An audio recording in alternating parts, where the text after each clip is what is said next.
এই যে রোজার মাস কত মজা। আমার আল্লাহ বলেন যে আমি রমজান মাসে তোমাদের জন্য কেমন সহজ করেছি, তোমরা একটু দেখো তো চিন্তা করে কেমন সহজ করেছি আমি। সহজীকরণটা কিরকম? অহুয়া শাহরুস সবর, রোজার মাস হচ্ছে ধৈর্যের মাস। সুবহানাল্লাহ। কি ভাই, কিসের মাস? কেউ যদি রোজাদারকে মারে, আল্লাহ বলেন আমার উপর ছেড়ে দে, তুই বল ভাই আমি রোজা আছি। কি কথা বলেন না কেন? আল্লাহ রাব্বুল আলামিন বোঝান সবরের মাস, ধৈর্যের মাস। এই মাসে আউয়ালুহু রাহমাতুন ওয়া আওসাতুহু মাগফিরাতুন ওয়া আখিরুহু ইতকুম মিনান নার। এমন একটা মাস দিলাম, নবীজি পাক সাল্লাল্লাহু আলাইহি ওয়াসাল্লাম বুখারী হাদিস দিয়ে বোঝাচ্ছেন। খেয়াল করুন, এই জায়গাতে রমজানুল মুবারক, মুবারক মাসে আল্লাহ বুঝাইলেন রমজানের প্রথম হলো আমি রহমত নাজিল করলাম। কি জোরে বল, কি নাজিল করছেন? কেন সারা বছর রহমত থাকে না? কথা বলনি। আউয়ালুহু রহমাত, আওসাতুহু মাগফিরাত। আওসাতে রহমত গেল কই? রহমত বাদ গেছে। ইতকুম মিনান নার, আখিরুহু শেষ দশক হলো আল্লাহর জাহান্নাম থেকে মুক্তি। তাহলে প্রথম দশক রহমত, দ্বিতীয় দশক মাগফিরাত, তৃতীয় দশক জাহান্নাম থেকে নাজাত।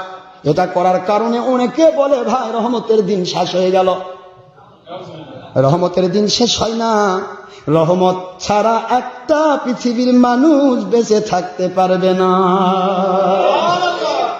রহমতে খাস কি?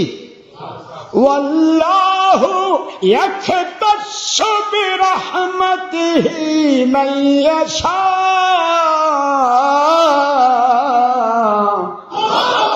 ওয়াল্লাহু যুল ফাদলিল আযীম। কোরআন শরীফের সূরাতুল বাকারা দ্বিতীয় নম্বর সূরা প্রথম নম্বর আয়াত নম্বর 105, 8 নম্বর 105 মদিনাবতীর সূরা। আল্লাহ বললেন আমি আল্লাহ যাকে ইচ্ছা তাকে দয়া করে রহমতে খাস দান করি। রহমতে খাস যাদেরকে দান করা হয়, ওরা যে ব্যাখ্যা করে ওটা আমি আল্লাহর সন্তুষ্টির ব্যাখ্যা হয়ে যায়।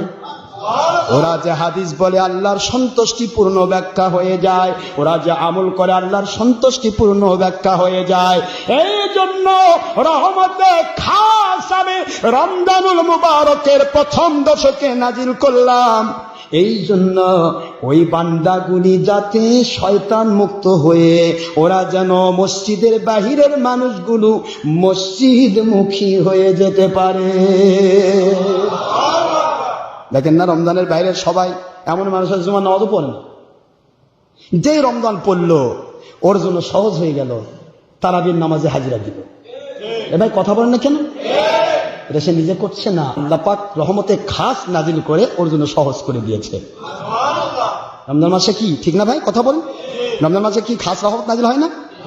আপনি একদিন যদি দিনের বেলা নাস্তারা যদি ব্রেকফাস্ট যদি সকাল 8টার জায়গায় 10টা বা 11টা বেজে যায়, মেজাজ খারাপ হয়ে যায় না?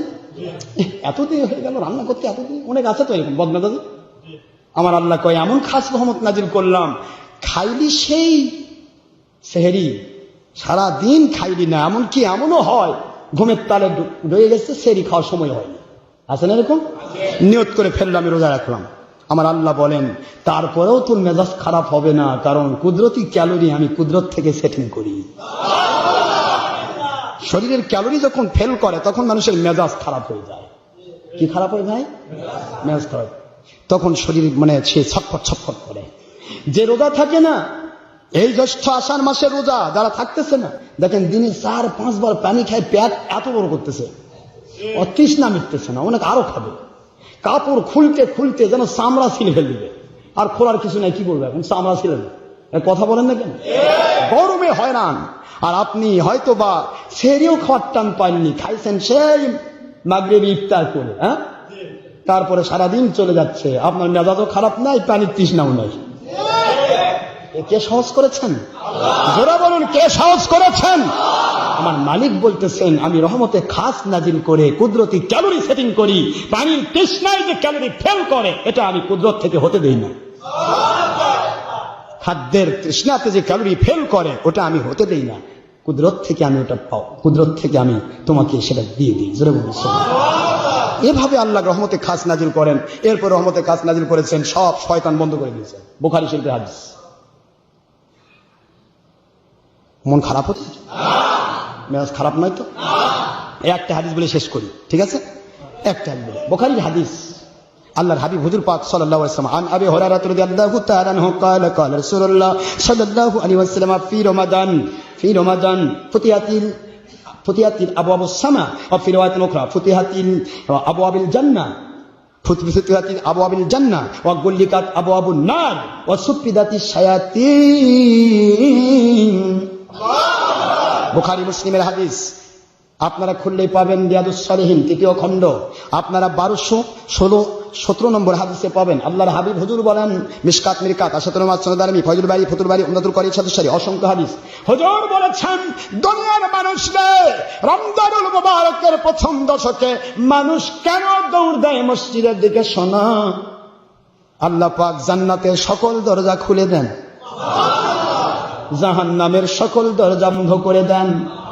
সুফিদাতিস শায়াতিন, সকল শয়তান, যেই শয়তানের প্ররোচনায় মানুষ গুনাহ করে, যেই শয়তানের প্ররোচনায় মানুষ মসজিদে যেতে চায় না, নামাজ পড়তে চায় না, ভালো কাজ করতে চায় না, ওই শয়তান গুলোকে আমার আল্লাহ কুদরতি ভাবে কারাবদ্ধ করে ফেলে। আল্লাহ বলেন শয়তান বন্ধ করলাম, জান্নাতের দরজা খুলে দিলাম, জাহান্নামের দরজা বন্ধ করলাম, রহমতে কাজ নাজিল করলাম।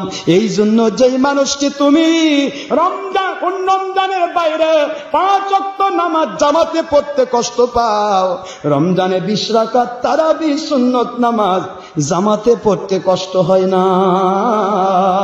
আল্লাহু আকবার। কষ্ট বোধ হচ্ছে আপনাদের? বুঝতে অসুবিধা হচ্ছে? তাহলে রমজান মাসে রহমতে খাস আল্লাহ নাজিল করলেন, ঠিক তো?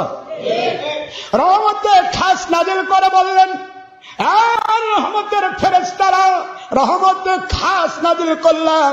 প্রথম দশক যারা রহমতে খাসের আওতায় পড়ে রোজা 10টি কমপ্লিট করলো, এবার রহমতের ফেরেশতাকে ডাক দেন, ফেরেশতারা দেখে নাও আমার বান্দা বান্দিরা নিজে বাড়িতে খাবার থাকার পরেও আমার ভয়ে খায় না, স্ত্রী থাকার পরেও আমার ভয়ে দিনে সহবাস করে না, ওর বাড়িতে সব আছে তারপরেও সে আমার ভয়ে রোজা রেখেছে। 10 দিন তো পার করে দিল, রহমতে খাস নাজিল পেয়ে গেল। বাকি দশকে আমি ওকে আর বিপদে ফেলতে চাই না, আমি আল্লাহ ওর জন্য জীবনের গুনাহ মাফ করে দিলাম। দ্বিতীয় দশকে গিয়ে গুনাহ মাফ হয়ে গেল, মাগফিরাত। কি জোরে বলেন?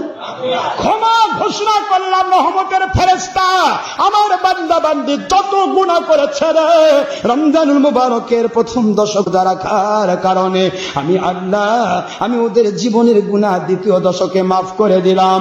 আর দ্বিতীয় দশকে গুনাহ যখন মাফ করে দিলাম রে রহমতের ফেরেশতারা যার গুনাহ মাফ হয়ে গেল সে তো আর জাহান্নামে যেতে পারে না। পরবর্তী দশকে আমি আল্লাহ ওদের জন্য জান্নাতের নিয়ামত বরাদ্দ করলাম। জাহান্নামের আগুন থেকে বাঁচাই দিলাম, জান্নাতের নিয়ামত বরাদ্দ করলাম। ইতকুম মিনান নার, জাহান্নাম থেকে বাঁচিয়ে দিলে কি হয়? সে জান্নাতি।